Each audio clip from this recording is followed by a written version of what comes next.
In 1961, a US Air Force bomber journeys to the end of the world with 2 nukes. But on its way back to a US Air Force base in North Carolina, the worst aviation catastrophe is about to commence. The B-52 bomber mysteriously splits in half mid-air, with both bombs accidentally falling out the broken fuselage. What's worse, these bombs are 250 times more explosive than those of the Hiroshima bombing. This caused a worldwide uproar between neighboring countries, almost ending the world as we know it. But most people don't even know it happened. But this raises a few bigger questions. Why were these B-52 bombers carrying 2 hydrogen bombs over land and over foreign countries, knowing it can wipe out a whole city in an instant? And how close was it to ending the whole world as we know it? Here's what actually happened. From 1961 to 1968, during the treacherous Cold War, the United States launched a risky sting operation, codenamed Operation Chrome Dome.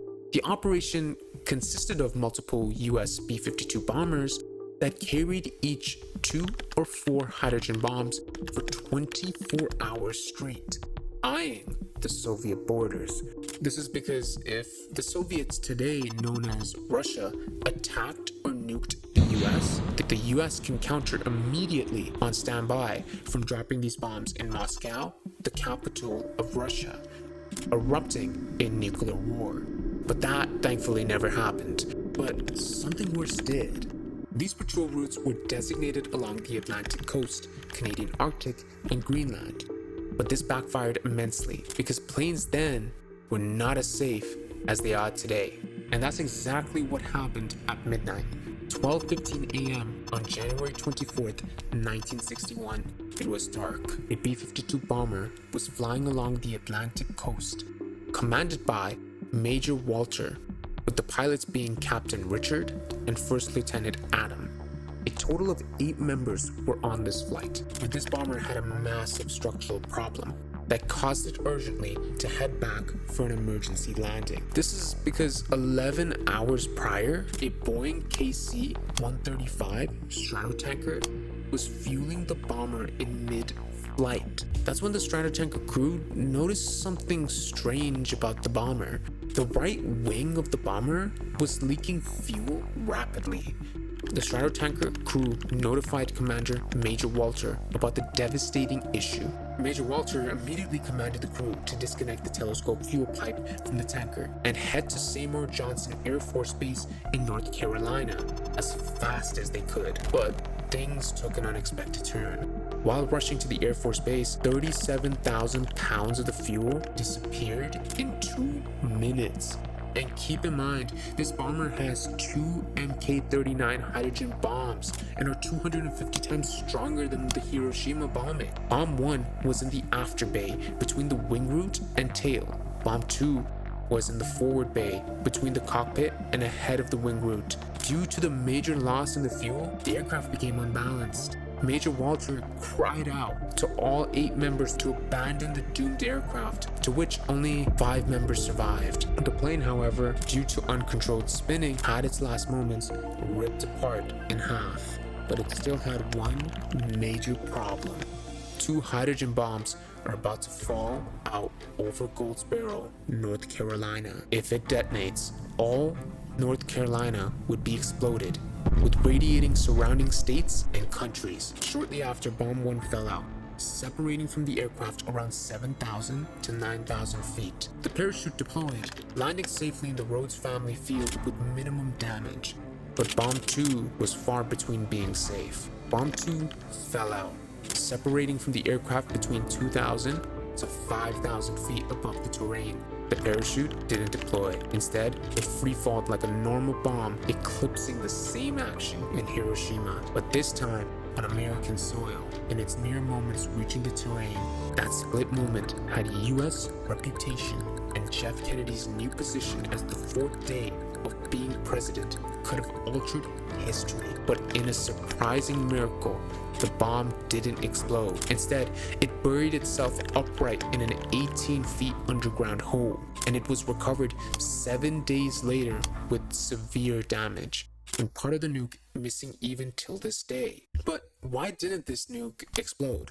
Granted, a free fall from 5,000 feet should engage a nuclear explosion, until I read that's not how nukes work. The reason the nukes didn't explode was due to 4 safety mechanisms in the bomb. The bomb passed 3 out of the 4 safety mechanisms. However, the bomb was still insanely close to detonating.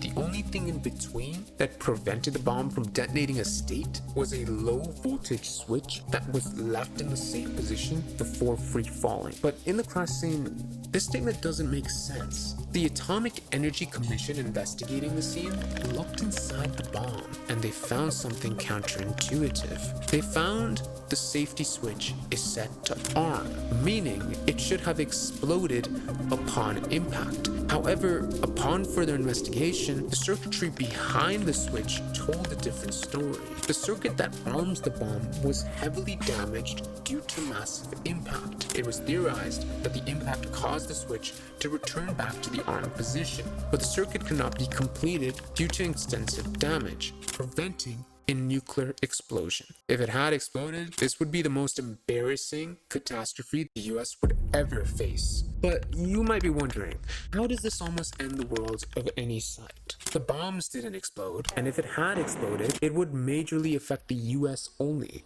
Well, because this type of incident not only happened once, but it happened 9 different times, in which out of 2 of them were in foreign countries. Spain, as the dictator of it, was Francisco Franco, and Greenland, the Kingdom of Denmark, were close allies of the US. But this relation strained heavily after America's Chrome Dome operation. This time, the B-52 bombers were carrying 4 hydrogen bombs, and they exploded in 1966 in a farmland within the town called Palamores in Spain, and 1968 within the sea ice in North Bay, within Greenland. However, these nukes did not detonate like a nuclear bomb, as the fusion chain reaction didn't take place inside it. However, it still exploded and contaminated lands in both countries with radioactive chemicals. This caused immense health and environmental effects for both countries. Political tension started to spiral, and Spain and Denmark were extremely angry, with the US straining their relationship with them. But due to the bombs not setting off a nuclear level explosion, it wasn't far-fetched. Otherwise, if there had been a nuclear explosion, the aftermath for both countries would be questioning US's nuclear safety or the possibility of potential war, while Soviets would use it as propaganda, stating that US cannot handle their bombs. However, the US was very lucky. The US aided in cleaning up Spain's contamination, but for Greenland, at first, the US refused. But Denmark then threatened that their Air Force base would disappear in Greenland, to which the US complied in cleaning up all the contamination.